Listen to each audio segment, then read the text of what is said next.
여러분, 제가 초등학교를 다니던 시절에 저를 참 힘들게 하던 것이 하나 있었어요.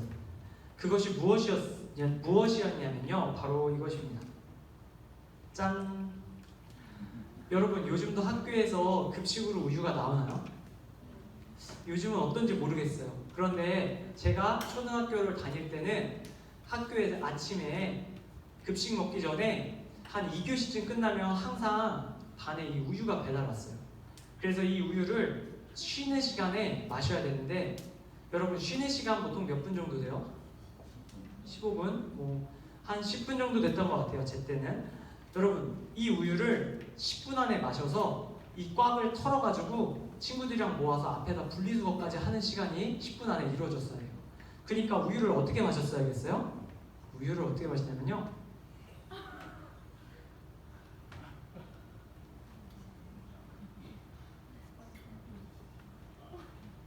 이렇게 마셔야 돼요. 이렇게.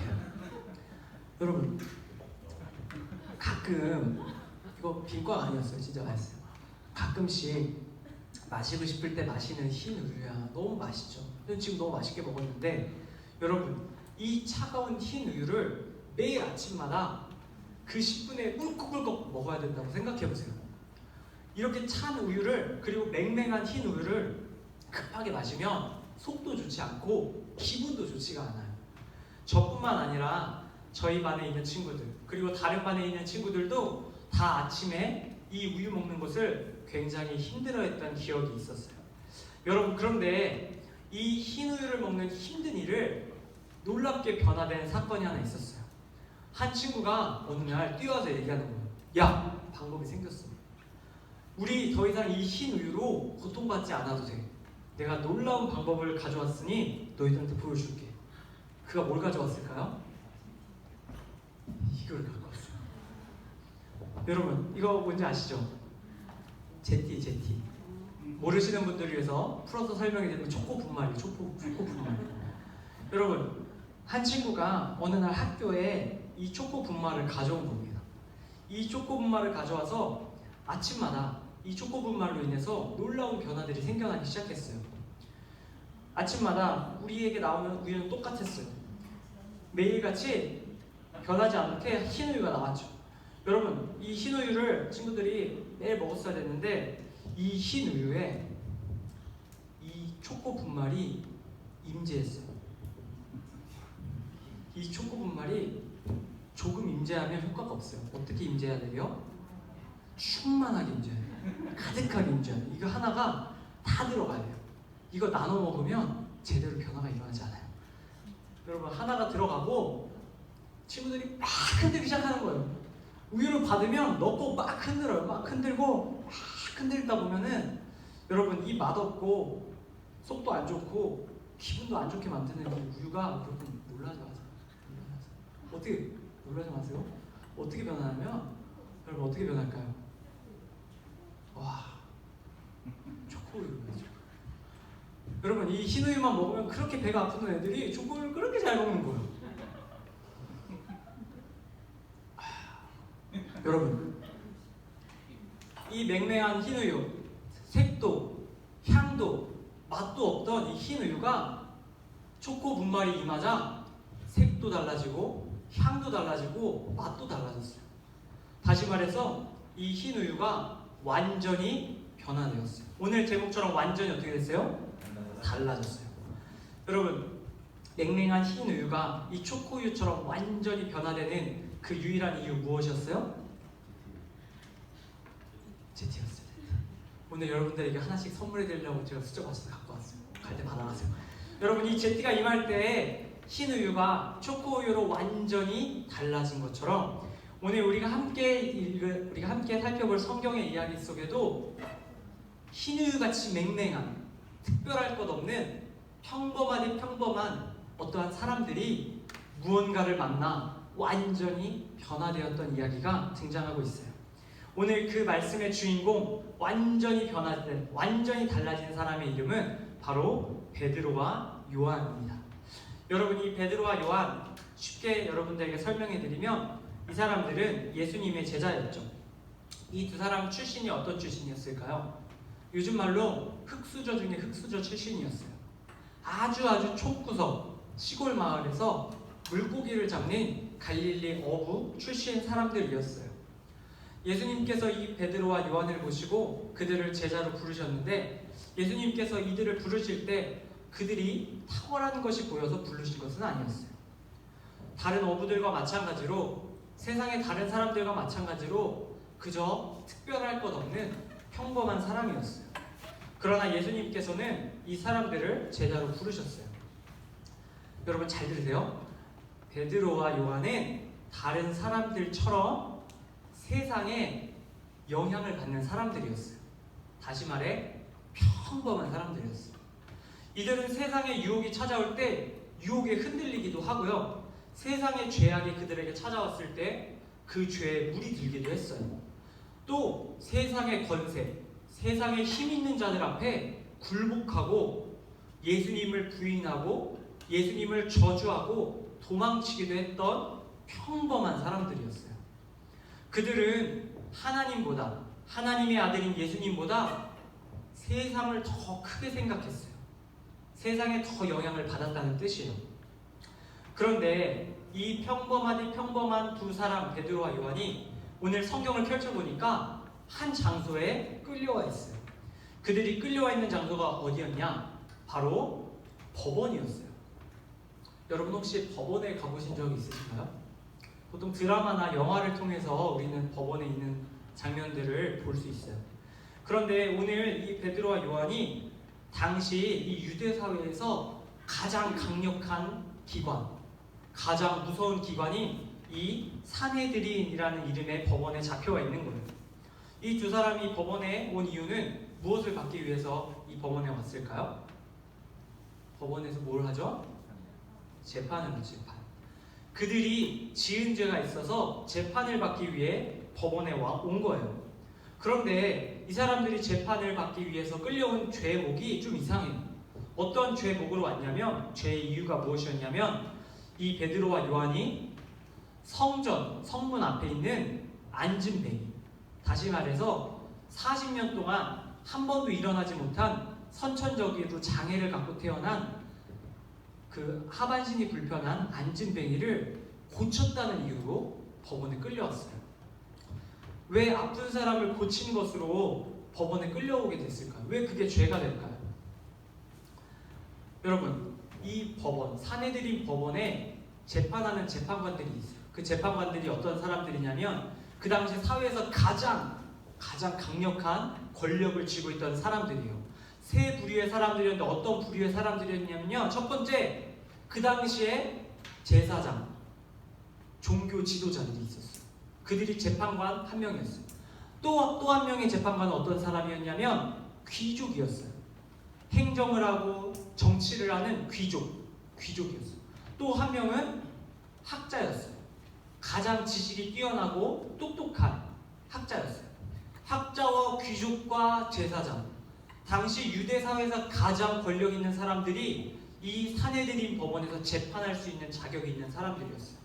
그런데 여러분, 이 세 사람들이 잘 살면 괜찮은데 하나님 보시기에 잘 살지 않고 오히려 예수님을 핍박했죠. 그리고 예수님을 여러분들이 지금 보고 계신 이 산헤드린 법원에서 십자가에 못 박아 죽여야 된다고 재판했어요. 예수님을 미워했던 이 세 부류의 재판관들이 예수님의 제자였던 이 베드로와 요한을 안 좋게 본 거예요. 베드로와 요한이 예수님의 제자인데 앉은뱅이를 고치는 기적을 행하면 사람들이, 야, 예수님 십자가에 달려 죽으셨는데 사실 그 예수님이 진짜 구원자시고 그분의 제자들이 이렇게 놀라운 일을 행한 걸 보니 이 재판관들이 틀렸다라고 생각할 수 있었던 거예요. 재판관들은 그래서 이 예수를 따르는 모든 사람들을 다 씨를 말려야겠다 생각했어요. 그래서 말도 안 되는 이유로 그들을 재판으로 부른 거예요. 너희들이 거짓 선지자, 우리가 십자가에 못 박아 죽인 신성 모독자를 따를 뿐만 아니라 너희들이 귀신의 힘으로 기적을 행하고 사람들을 혼란스럽게 만드니 너희들을 벌해야겠다라고 부른 겁니다. 여러분, 사실 이것은 말도 안 되는 그런 이유죠. 여러분, 기적을 행하며 하나님의 일을 행했던 이 베드로와 요한을 이 사내들인 법원 재판관들은 핍박하는 거예요. 그들은 이 두 사람을 잡아와서 죄를 뒤집어 씌우고 예수님과 같이 죽이려고 하는 겁니다. 여러분, 베드로와 요한이 잘못한 게 뭐가 있어요? 베드로와 요한이 한 일이라고는 아픈 병자 고쳐준 것 뿐이에요. 예수님을 믿고 따랐을 뿐입니다. 그런데 세상에서 가장 강력한 기관은, 세상의 힘을 가지고 있는 사람들은 바로 이 예수님과 예수님을 따르는 사람들을 고통 주기 시작한 겁니다. 예수님을 믿고 따르는 제자라는 이유 때문에 그들은 세상의 핍박을 받게 된 거예요.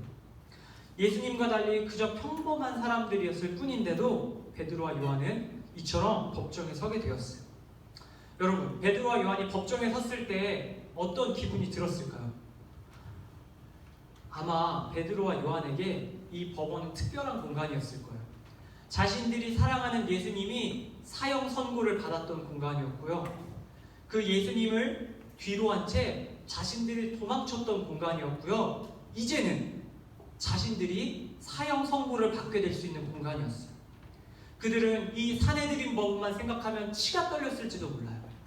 여러분들에게도 이렇게 치가 떨리는 공간이 혹시 있으신가요? 저한테 있어요. 어디냐면, 저는 태권도를 업종에서 일하시는 분에게 죄송하지만 전 태권도 학원을 지나다닐 때마다 가슴이 내려앉는 느낌이 들어요. 제가 어렸을 때 태권도를 다니는데 태권도 관장님한테 엄청 혼났거든요. 엄청 혼나고 맨날 도망 다녔어요. 그래서 태권도 차만 보면 두렵고, 태권도 간판만 보면 두렵고, 태권도 기합 소리만 들으면 두려워요. 태권도장이 제게는 찾아가기 힘든 그런 공포의 장소입니다. 여러분, 이 베드로와 요한은 두 번 다시 오기 싫을 그 사내들인 법원에 다시 들어오게 된 거예요. 세상에서 가장 힘 있는 자들에 의해서 억울하게 모함을 당하고 죽임을 당할 위협에 처해 있는 겁니다. 그들이 이렇게 위협을 당하는 이유 무엇 때문이라고요? 딱 하나, 예수님을 따르는 자들이라는 이유 때문이었어요. 여러분, 오늘 말씀 속 이 베드로와 요한이 지극히 평범한 사람들 중 하나인 것처럼 이곳에 앉아있는 여러분과 저도 평범한 사람들 중 하나입니다. 우리는 교회에 모여서 예배를 드리지만 사실 세상 사람들과 크게 다를 것이 없는 사람들이에요. 우리가 예수님을 믿고 따르는 제자들이어도 세상 사람들과 다를 것이 없다는 거예요. 우리도 세상의 다른 이들처럼 세상에 영향을 받을 수밖에 없는 사람들이에요. 우리도 세상의 유혹이 찾아올 때 쉽게 흔들려요. 이런 유혹 저런 유혹으로 흔들리고요. 또 세상의 죄악이 우리에게 찾아올 때 그 죄에 물이 들 수도 있어요. 세상에 힘 있는 자들 앞에 두려워 떨 때도 있고요. 그 앞에서 예수님을 부인할 수도 있는 사람들이에요. 우리도 다른 세상의 사람들처럼 예수님보다, 하나님보다 세상을 더 크게 느끼고 두려워할 때가 너무나 많은 우리는 어떤 사람들? 평범한 사람들이에요. 여러분, 그런데 평범하지만 예수님을 믿는 우리들에게는 큰 문제가 있죠. 바로 오늘 이 베드로와 요한처럼 세상이 우리를 힘들게 할 때가 있다는 거예요. 예수님을 믿는 우리에게도 베드로와 요한과 같이 세상으로부터 위협을 당하는 일들이 발생해요. 예수님을 믿는다는 이유로 우리는 억울한 일을 당할 때가 있어요. 예수님을 믿는다는 이유로 놀림을 당하고 무시당할 때도 있어요. 예수님을 믿는다는 이유로 세상이 우리를 손가락질하고 조롱할 때도 있습니다. 예수님을 믿는다는 이유로 우리는 세상으로부터 공격을 당하는 거예요. 예수님을 믿는 우리를 세상이 위협해 오는 겁니다. 때로는 학교에서, 또 학원에서, 그리고 심지어 가정에서, 또 친구들의 무리에서 예수님을 믿는 것으로 우리는 어려움을 겪을 때가 있습니다. 여러분, 그렇다면 오늘 말씀 속 베드로와 요한은 이 사내들인 법원에서 그 공포, 트라우마의 자리에서 어떻게 되었을까요? 예전에 이 베드로와 요한의 모습을 생각해보면 답은 너무나도 뻔해요. 그들은 주랭랑을 쳤을 겁니다. 또 그들은 그 권세자들 앞에서, 세상의 막강한 권력 앞에서 무릎을 꿇고 빌었을 겁니다. 한 번만 살려달라고. 예수님을 모른다고, 나 예수님과 상관없는 자라고 예수님을 저주하며 그 사내들인 법원에서 도망치기를 원했을 것입니다. 그런데 여러분, 놀랍게도 베드로와 요한은 우리가 예상하지 못하는 모습을 보여줍니다. 베드로와 요한, 이 두 사람을 둘러싼 재판관들이 이 두 사람에게 이야기합니다. 너희 같은 자들이, 너희같이 하찮은 자들이, 너희같이 평범한 자들이 어떻게 이 기적을 행했느냐? 라고 물어요. 이 재판관들의 물음에 베드로와 요한은 오늘 함께 읽은 8절 그리고 9절, 10절의 말씀을 이야기합니다. 제가 베드로를 이렇게 이입해서 이야기합니다. 어떻게 얘기해요? 이렇게 얘기한 거예요. 백성의 관리들과 장로들아, 만일 병자에게 행한 착한 일에 대하여 이 사람이 어떻게 구원을 받았느냐고 오늘 우리에게 묻는다면 너희와 또 모든 이스라엘 백성들은 들으라. 너희가 십자가에 못 박고 하나님이 죽은 자 가운데서 다시 살리신 그 예수님께서 이 사람을 낫게 한 것이다 라고 이 베드로와 요한이 이 사내들인 법원에 있는 재판관들, 가장 큰 세상의 권력을 가지고 있는 사람들에게 소리 지르고 있는 겁니다. 여러분, 이것은 상상도 할 수 없는 일이었어요. 이 베드로는 무릎을 꿇고 빌어 마땅한 평범한 사람이어야 하는데 이 베드로가 달라진 겁니다. 오늘 말씀처럼 완전히 달라진 겁니다. 세상 앞에 벌벌 떨며 굴복할 것을 생각했던 이 재판관들도 기가 찼어요. 우리가 아는 베드로, 오히려 일반 사람들보다 더 무식하고 더 지혜가 없고 더 두려움이 많은 한낱 어부인데 어찌 우리에게 이렇게 이야기를 하느냐 생각했어요. 여러분, 이 베드로가 어떻게 이렇게 한순간에 변화되었을 수 있을까요? 무엇 때문에? 여러분, 무엇 때문에? 한번만 고개를 들어주세요. 무엇 때문에? 제티 때문에? 아니죠. 무엇 때문에 변화되는지 오늘 성경에 나와 있어요. 이 제티와 같은 역할을 했던 거 오늘 8절 상반절 말씀입니다. 우리 8절 상반절 말씀, 우리 빨간색 글씨만 한번 읽어볼게요. 시작! 이에 베드로가 성령이 충만하여, 이에 베드로가 성령이 충만하여, 입의 성충, 이에 베드로가 성령이 충만하여. 여러분, 베드로가 이렇게 소리 지를 수 있었던 이유, 죄인의 신분인데 오히려 당당하게 너희들이 틀렸다. 내가 한 일이 하나님이 기뻐하실 일이고 옳은 일이고 너희들은 예수 믿고 구원받아야 된다. 이렇게 당당하게 얘기할 수 있었던 이유, 이 평범한 베드로가 변화되었던 이유, 바로 베드로 가운데 무엇이 충만하게 들어갔어요? 성령. 하나님의 영이, 하나님의 영혼이 이 베드로 안에 충만하게, 가득하게 들어갔어요. 하나님께서 베드로에게 성령을 주신 거예요. 성령을 주셔서 이 베드로가 성령 때문에 변화되었어요. 평범한 베드로가 완전히 달라졌어요. 그리고 이렇게 이야기하며 자기 옆에 있는 그 안진뱅이를 바라보라고 이야기합니다. 이 사람, 내가 나랑 같이 온 이 사람을 두고 내가 너희한테 이야기한다. 너희들도 예수 믿고 구원받아라. 이 사람만 구원받아야 되는 것이 아니라 너희들, 재판관들, 너희들도 예수 믿고 구원받아야 된다. 그들을 가르치기 시작합니다. 여러분, 이 사내들인 법원 재판관 현장을 제가 상상해봤어요. 성경의 기록을 찾아보면 상상하는 데 도움이 돼요. 어떤 곳이냐면요, 재판관들이 어디 있었냐면 굉장히 높은 곳에 있고, 그 죄인들은 어디 있냐면 굉장히 낮은 마룻바닥에 서 있어요. 여러분, 타원형으로 재판관들이 이렇게 둘러앉아 있습니다. 이렇게 둘러서 두 사람을 중간에 놓고 사진에 나온 것처럼 지금은 똑같은 높이에 있지만 위에 있었다고요. 위에서 아래를 내려다보면서 그 부담감이 있었을 거 아니에요? 그런데 오히려 소리치는 겁니다. 위를 바라보면서 당당하게 외치는 거예요. 베드로와 요한은 세상보다, 그들보다 더 큰 누굴 보고 있었을까요? 하나님을 보고 있었던 거예요.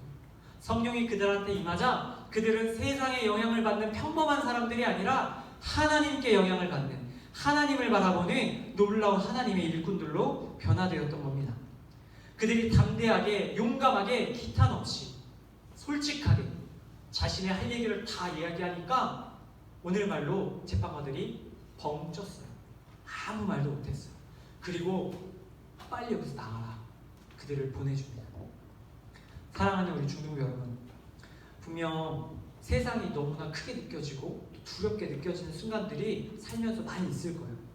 다가오는 세상의 유혹들이 우리를 쉽게 흔들고 또 세상의 죄악의 물이 우리를 막 더럽힐 때가 있어요. 그리고 무엇보다 세상의 권세가, 세상의 무서운 사람들이 우리를 괴롭히고 우리를 무너져 내리게 할 때가 있습니다. 그런데 여러분, 그때마다 오늘 말씀을 기억하시기를 바랍니다. 베드로와 요한과 같이 평범한 사람들이 하나님의 영, 성령을 받을 때에 완전히 달라진 것처럼 우리도 하나님으로부터 성령을 받게 되면 완전히 달라질 수 있습니다. 세상의 유혹에 흔들리지 않고, 세상의 죄악에 물들지 않고, 세상의 권세에 맞서 싸워 그들을 이길 수 있는 하나님의 사람들로 우리는 변화될 수 있습니다. 하나님께서는 이 아침 여기 앉아 계신 여러분 한 사람 한 사람을 이 베드로와 요한과 같은 사람들로 완전히 달라지게 하시기를 원하고 계십니다. 여러분, 말씀을 마칠게요. 여러분 앞에 있는 이 흰우유, 지금 여러분의 모습일 수 있어요. 이 흰우유처럼 특별할 것 없는 여러분들을 하나님께서 성령을 통하여 달콤한 하나님의 향과 하나님의 색과 하나님의 맛이 나는 사람들로 변화시켜 주실 것입니다. 하나님께 성령을 달라고 구할 수 있기를 바랍니다. 항상 구할 수 있기를 바랍니다. 어려울 때도 구할 수 있기를 바라고 기쁠 때도 구할 수 있기를 바랍니다. 이처럼 하나님께 성령을 달라고 기도할 때 하나님께서는 우리에게 아낌없이 성령을 주실 것입니다. 이 말씀을 기억하며 이번 한 주도 또 앞으로의 모든 삶 가운데에도 능히 세상과 맞서 싸워 이기는 특별한 사람들로 살아가는 저와 여러분들 다 될 수 있기를 주님의 이름으로 축복합니다. 함께 기도하겠습니다. 하나님 아버지, 감사합니다. 오늘 우리에게 주신 말씀을 통해서 베드로와 요한이 성령을 통해 변화되었음을 보았습니다. 주님, 우리도 오늘 말씀 속 베드로와 요한처럼 성령을 주시기를 원합니다. 그래서 이 세상의 모든 위협과 핍박으로부터 승리할 수 있는 저희 되게 하여 주시옵소서. 주신 말씀에 감사드리며 거룩하신 예수님의 이름으로 기도드립니다.